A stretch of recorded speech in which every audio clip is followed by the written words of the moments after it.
Ó, gente, a lei penal brasileira prevê algumas modalidades de prisões. Algumas temos conhecimento de ouvir para explicar sobre essas diferentes prisões, né? Prisão preventiva, prisão temporária, essas coisas aí que a gente sempre assiste nas notícias, né? Nos jornais. A gente recebe a Sara Monteiro Coelho, ela que é advogada criminalista, já está aqui na nossa casa ao vivo e online com a gente. Bem-vinda à nossa casa, tudo bem? Olá, bom dia. Bom dia, Sara. Olha, e a gente vai falar sobre um assunto que muitos brasileiros, muitos maranhenses não conhecem. Ouvem muito falar, assistem ao jornalismo, né, aos jornais, ouvem, mas não entendem as diferenças, né? Então é muito importante a gente, no Tudo de Bom, fazer essa prestação de serviço para você aí de casa. E a gente vai ter a ajuda da Sara Monteiro agora para explicar para a gente essas diferenças. Sara, bom, nós temos quais tipos, assim, os principais tipos de prisões? As principais modalidades.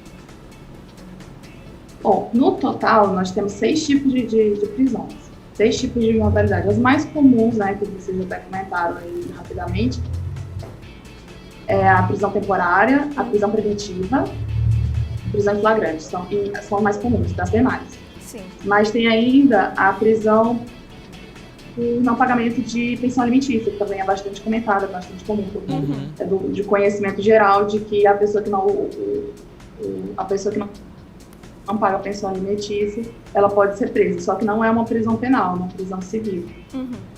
Aí, quais são as diferenças entre elas? A prisão temporária, ela tem um prazo bem curtinho, ela pode ser decretada por 5 dias, e pode ser prorrogada por, no máximo, mais 5 dias, se for realmente necessário, ou seja, ela dura no máximo 10 dias. E ela é decretada quando existem 2 requisitos presentes, ou porque ela é extremamente necessária para impedir que o investigado atrapalhe nas investigações, para que a investigação consiga acontecer, ou porque o investigado não tem residência fixa e as autoridades não estão conseguindo identificá-lo, então ele fica preso até que ele seja identificado, assim que ele consiga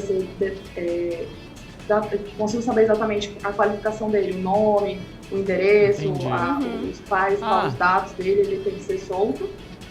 E tem ainda isso se ele tiver esses 2 requisitos, qualquer um desses 2 requisitos tem que estar combinado com o fato de ele ter cometido algum dos crimes taxados pela lei, alguns dos crimes que estão descritos na lei de prisão temporária, que é o homicídio qualificado, o roubo, o estupro de vulnerável, o sequestro, o cárcere privado.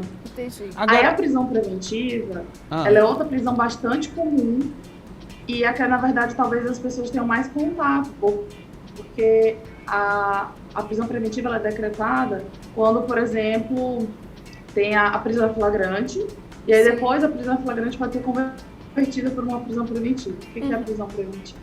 É aquela prisão cautelar, ela acontece para impedir, por exemplo, que o autor continue cometendo crimes, para impedir que ele atrapalhe a investigação, para impedir que ele fique ameaçando testemunhas, que ele destrua provas. Entendi. Ô Sara, então quer dizer que da temporária, digamos, a gente pode ir para uma preventiva depois, né? Pode evoluir para uma preventiva. E também a temporária, acredito, a preventiva, ela não pode envolver o suspeito. Por exemplo, lá, a Jéssica, temos fortes suspeitas de que a Jéssica destruiu o nosso cenário, ela acabou aqui, cometeu um crime assim... bárbaro. Horroroso. Pessoa foi cruel. Destruiu o cenário lindo desse, Todas gente. as pessoas aqui desconfiam da Jéssica, mas as câmeras não captaram. Então ela é uma forte suspeita, ela não pode ter prisão temporária e nem preventiva. A gente precisa primeiro comprovar que foi ela que destruiu aqui a nossa casa. É isso? Tem que ter fortes indícios. Tem que ter fortes indícios de que ela é autora.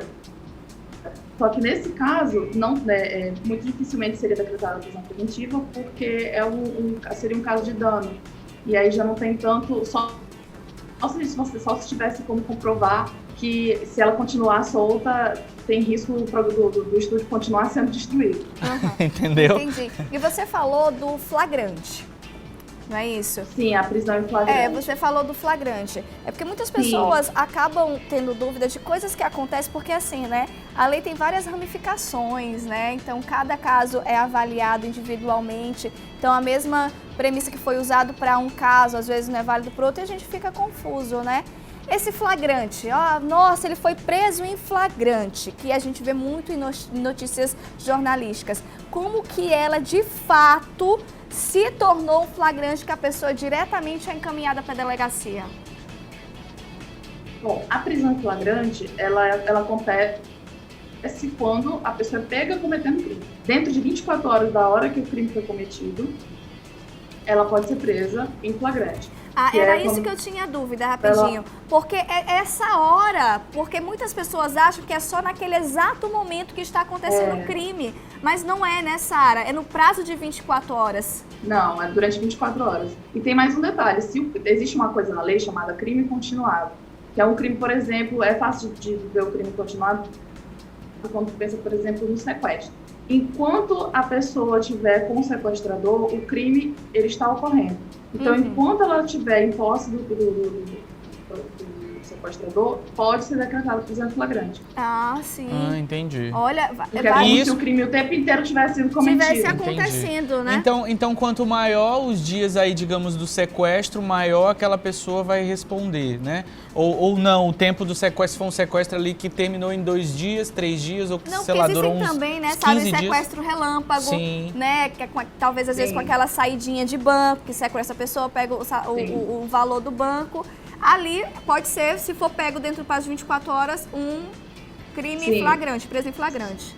Sim. Por isso, Sara, que existem aquelas situações que a gente ouve bastante, o criminoso se evadiu do local, aí se passaram 3 dias, 4 dias, aí sempre aparece, conversou com o advogado e ele falou que vai se apresentar à delegacia. É para justamente esse suspeito, ele sair do flagrante? Você pega em flagrante? Sim. Se ele tiver em perseguição, por exemplo, ele fugiu e a polícia está atrás. Enquanto a polícia estiver perseguindo, também pode decretar a prisão em flagrante. Mas nesses casos que você falou, quando passa dias e tal, que ele vai se apresentar na delegacia, é para que não configure a prisão em flagrante. Ele vai responder, e aí vai responder em liberdade. E caso o juiz entenda, a autoridade peça e o juiz entenda que cabe a prisão preventiva dele pode ser decretada. Por isso que muitas vezes, Iago, não sei se você já notou, que existem muitas pessoas, muitos cidadãos, ao assistirem os noticiários, eles sentem no tom da notícia uma certa impunidade. Por conta disso. Nossa, mas o cara, ele bateu na esposa. Nossa, mas houve aquele caso de violência sexual. Como é que ele não foi preso? O cara entrou na delegacia, se apresentou, mas saiu. Isso gera, às vezes, no cidadão que não entende sobre lei, uma revolta e uma sensação de impunidade, né, Sara? Sim, até porque tem os crimes que são o de menor potencial ofensivo, que tem a pena menor, que mesmo que o autor seja preso em flagrante, no momento em que ele se apresenta, no momento que ele vai para a delegacia, para a justiça, ele pode assinar o termo circunstancial de ocorrência, e aí o flagrante deixa de se configurar e ele vai responder o processo, vai responder esse termo em liberdade. Então, dá essa sensação de impunidade também vem muito desses crimes menores, digamos assim. Uma ameaça, uma injúria, né, que é quando você troca, quando a pessoa te ofende, quando ela te xinga. É um caso clássico do termo circunstancial de ocorrência. A pessoa vai até a delegacia, dá o depoimento dela, assina o documento que ela se compromete a responder aquele procedimento e ela é liberada.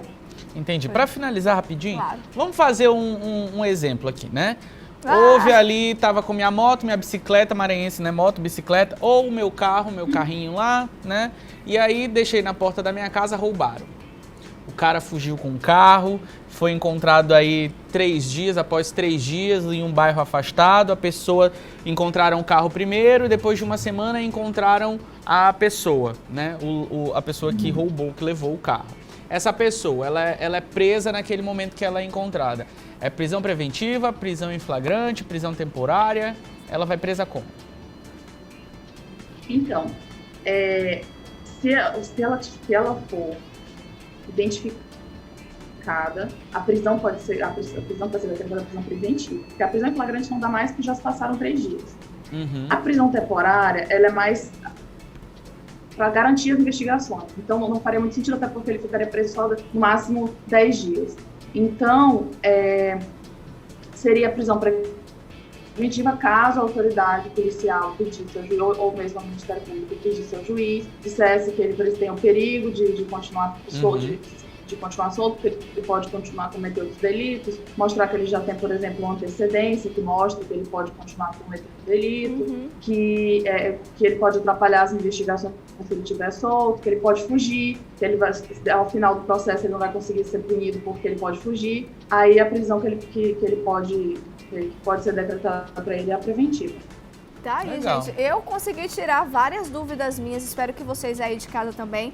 Sara, a gente agradece muito a sua participação. Tem alguma rede social que as pessoas podem tirar mais dúvidas com você? Sim, tem o meu Instagram, que é advogada.sara, com H no final. Quem quiser mandar alguma pergunta, pode mandar no direct que eu tento tirar. Ô Sara, obrigado pela sua disponibilidade, viu? E num próximo bate-papo sobre esses BO da vida aí de telejornal, a gente chama você para conversar com a gente, viu? Tá certo.